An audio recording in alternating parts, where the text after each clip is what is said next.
Frequently, it is emphasized that the mind possesses unparalleled influence in the world. Many notable figures echo the sentiment that unwavering determination can lead to the fulfillment of one's desires. However, amid this shared belief, a pertinent question arises. If the mind holds such sway, why do individuals sometimes fall short of realizing their heartfelt aspirations? The aversion to sorrow is universal, and nobody actively desires to harbor sadness within their mind. Every person inherently yearns for success and financial prosperity, aspiring to these goals from the depths of their hearts. Ironically, despite such fervent aspirations, some individuals find themselves unable to attain success. It is conceivable that there might be an exceptional person who, against the general human inclination, secretly harbors a desire not to achieve success or amass wealth. Reflecting on this matter, two fundamental aspects come to the forefront of contemplation.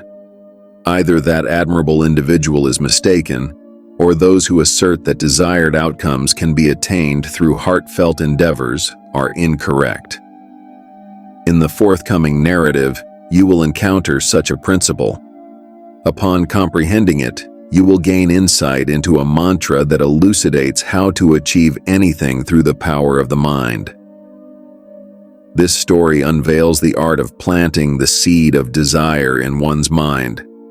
Though concise, its profundity is undeniable. Let's delve into the narrative. In a bygone era, a man's life was steeped in sorrow.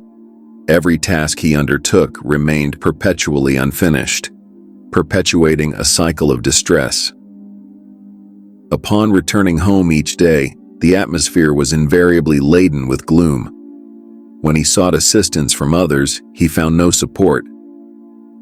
It felt as though a cascade of sorrows had enveloped him from all directions, leaving him overwhelmed. The possibility of overcoming these sorrows eluded him, and he grappled with persistent thoughts on how to alleviate his anguish. The incessant contemplation kept him awake through the nights, resulting in the emergence of prominent dark circles beneath his eyes, vividly reflecting the depth of his sorrow and anxiety. At times, the idea of ending his own life crossed his mind, but his commitment to his family prevented him from taking such a drastic step. His despondency intensified, prompting him to make a firm resolution. He vowed to dispel these sorrows at any cost, willing to exert tremendous effort, even if it meant enduring hardships like walking on hot coals. Determined to break free from the grip of despair, he aspired to forge a brighter future for himself. I inquired with my friend about ways to enhance my life, and he suggested consulting a Baba. According to his acquaintance, this particular Baba possessed a mantra capable of dispelling all sorrows, ushering in joy, and attracting wealth. The notion of seeking such a Baba firmly took root in his mind. Convinced that only a specific Baba possessed the power to alleviate his woes, he resolved that upon discovering the identity of such a spiritual leader, he would approach him. Prepared to share his concerns and seek solutions, he would implore the Baba, expressing readiness to undertake any recommended actions. The understanding was that the Baba would then impart mystical practices, often accompanied by a request for dakshina, donations, promising that following these magical rituals would bring happiness and serenity to his life. Upon attempting this technique in its entirety, the individual would return home to complete the process. Initially, he engaged in sorcery with Baba, yet despite numerous attempts, his life showed no signs of improvement. Instead, it worsened. Those who practiced sorcery on his behalf demanded payment, causing a decline in his wealth. As his resources dwindled, his miseries multiplied. Consequently, he began questioning whether seeking Baba's assistance was exacerbating rather than alleviating his sorrows. Unsure of whether to consult Baba, he sought advice from someone. This person suggested summoning a pandit to conduct a havan in his home as an alternative solution. To cleanse the house of any negative energy, A purification ceremony known as Havan would be conducted. To expel any lingering negativity, a pandit should be called to lead the ritual, chanting the mantra with meticulous rituals during the Havan. This practice is believed to usher in happiness and tranquility to the household. Inspired by this idea, the man decided to invite a pandit to his residence. The Havan was carried out successfully, with the pandit receiving generous donations and dakshina in return before departing. However, after a few days, the man noticed that his life remained unchanged. This realization left him deeply saddened and even more troubled. The man began to believe that his sorrows were insurmountable, leading to a deteriorating emotional state. One day, he encountered an acquaintance who shared information about a unique Baba known for providing solutions without accepting any donations or dakshina. Intrigued, the man felt that this Baba must be different from the others who typically seek offerings. His reasoning was that if this Baba refrained from taking any form of donation or dakshina, there must be authenticity in his approach. Driven by this belief, the man decided to seek out this Baba, thinking there must be a genuine spiritual guide akin to Sita Baba. Upon reaching the Baba's location, he discovered the sage deeply engrossed in meditation. Respecting the moment, the man silently sat there, patiently awaiting the Baba to conclude his meditative state. As the Baba opened his eyes, he observed a distressed young man seated before him. Upon noticing the weary man's darkened eye circles, it became evident how burdened he was with the challenges of his life. Addressing him, Baba inquired, "What is it that you seek, my child? Why have you come to Baba?" Reiterating the question, he asked, "Yes, what is your purpose in seeking Baba's guidance?" The troubled man replied, "Baba, my life is filled with turmoil. Despite attempting various remedies and following the advice of different spiritual guides, my suffering persists. I have diligently pursued every suggested method, adhering to the instructions of various individuals. However, instead of finding relief, my sorrows have only intensified. I am at a loss, Baba. I find myself contemplating suicide at times, yet I am unable to take that drastic step. Contemplating my family and the numerous praises about you, Baba, I approach you with optimism, seeking a solution to alleviate my sorrows. Please guide me on a path to liberation from my troubles. I am willing to undertake any challenge, no matter how arduous, in pursuit of relief." Baba discerned the depth of the man's distress and responded, expressing that mantras for solace aren't easily obtained. Action is required to earn them, and the man could contribute in this endeavor. Initially skeptical, the man considered, "I anticipated Baba might seek charity and dakshina from me," but ultimately conceded, "Baba, I am prepared to offer whatever charity and dakshina you require, as long as your mantra holds true. It shall be fulfilled, and upon obtaining its result, I am prepared to offer any donation you desire as dakshina." Baba emphasized that such contributions are trivial, expressing his disinterest. Undeterred, the man pondered the matter and declared to Baba that he was willing to traverse hot coals if given permission. In response, Baba dismissed the notion of a mere walk on embers, revealing a more challenging task, a demanding mantra. Despite the difficulty, the man eagerly offered to undertake anything assigned by Baba. Baba then instructed him to continually affirm happiness in his mind during the journey from the ashram to his home. "I am delighted. I am delighted." Keep echoing this in your thoughts repeatedly, and bear in mind it must not be vocalized. It is meant to be reiterated solely within the confines of your mind. Upon hearing this, the man responded, "Baba, that seems quite simple. I'll give it a try." Curious about the outcome, he inquired, "But what will be achieved through this?" Baba reassured him, "Just try this mantra. You've practiced many of Baba's mantras before." The man considered that Baba neither sought donations nor dakshina for this small mantra, so he agreed, thinking it wouldn't hurt to try. All right, Baba. I will certainly practice this mantra, he affirmed, rising from his seat. As he began to walk away, Baba called after him, cautioning, "Remember, while repeating this mantra in your mind, don't let thoughts of monkeys enter your thoughts." The successful manifestation of this mantra requires the absence of any monkey-related thoughts at this moment, as the man asserted.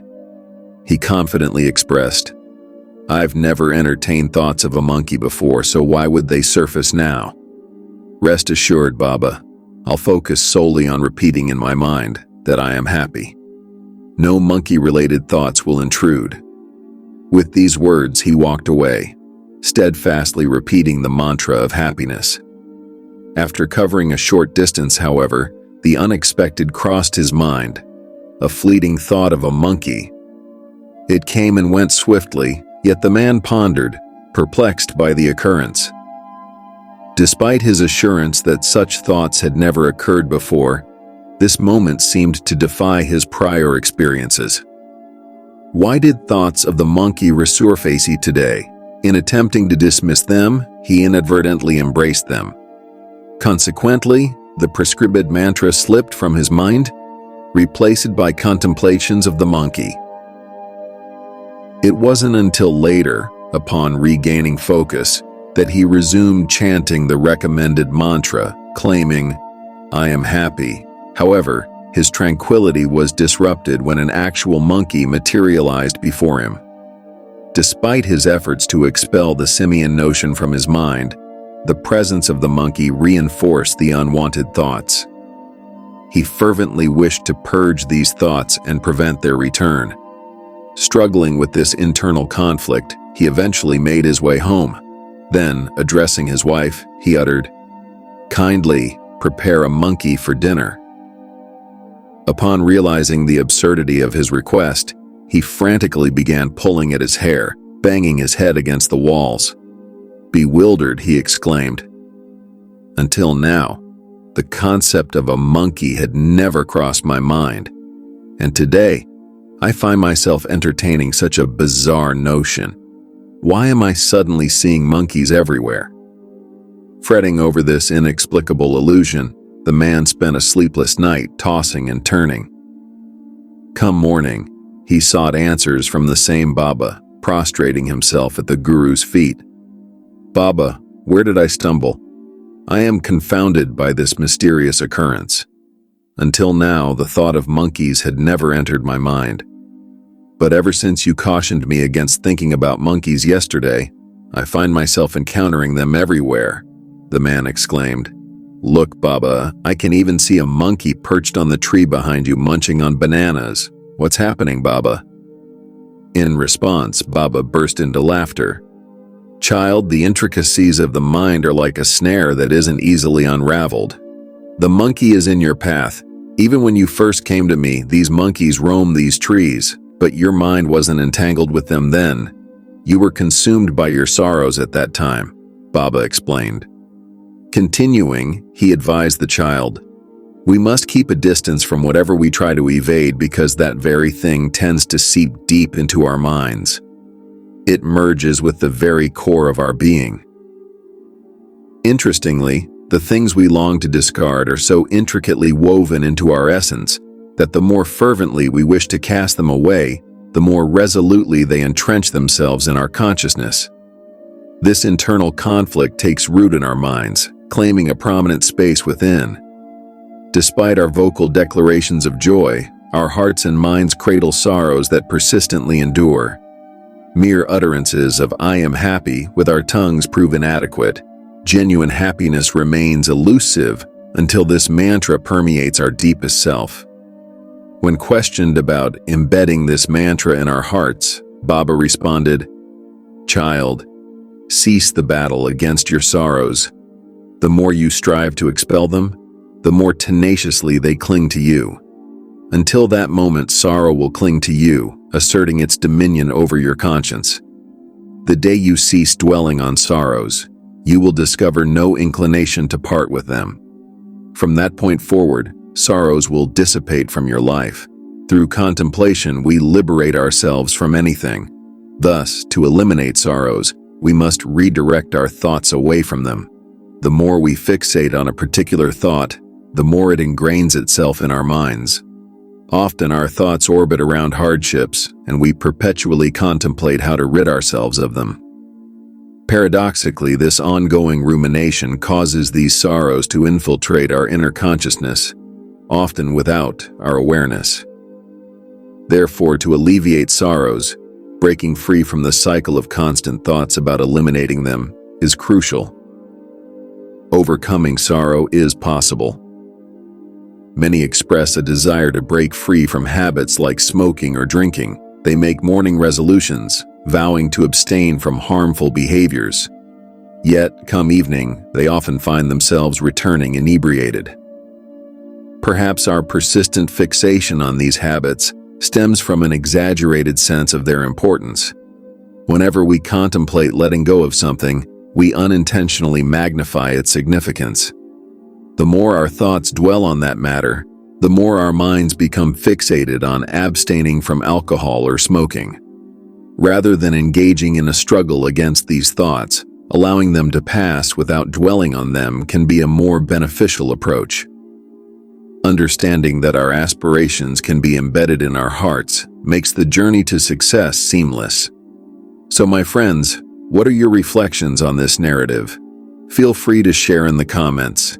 If you found it intriguing, remember to subscribe to this channel. Until the next story, take care. Eki.